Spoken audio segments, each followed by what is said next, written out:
The sound of praise, the sound of praise. ఎక్కడైతే స్తుతి ఉంటుందో దేవుడు అంటాడు, ఇశ్రాయేలు స్తుతుల పైన దేవుడు ఆసీనుడంట.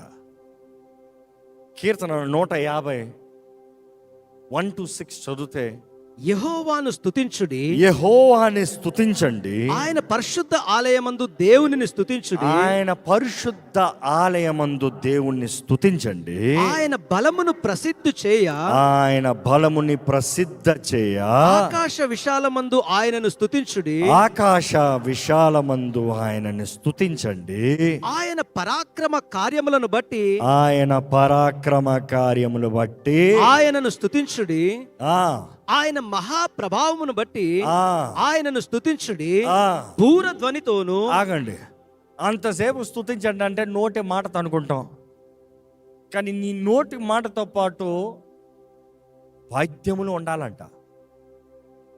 ఎక్కడ? ఒకసారి బూరధ్వని విందామా?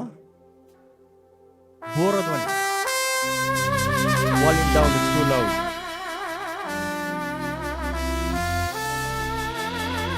నెక్స్ట్ ఏంటంట? స్వరమండలముతోను. స్వరమండలాలంట. Can I have the flutes? స్వరమండలాలు.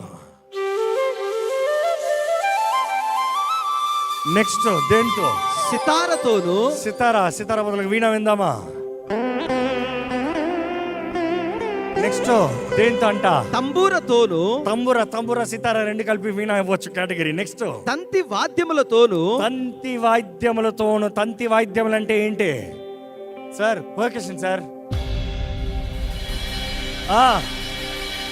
పిల్లల గ్రోవితోను. పిల్లల గ్రోవులు మరలా వుడ్ విన్స్ ఫ్లూట్స్ కలిపించి మ్రోగు తాళములతోను. మ్రోగు తాళం కొట్టండి, డ్రమ్స్ కొట్టండి, డ్రమ్స్ కొట్టండి. ఇంకా మ్రోగు తాళం ఉండాలి సార్. ఇంకా గంభీర ధ్వనితోను. ఎలాగంట? గంభీర ధ్వనితోను. ఎలాగంట?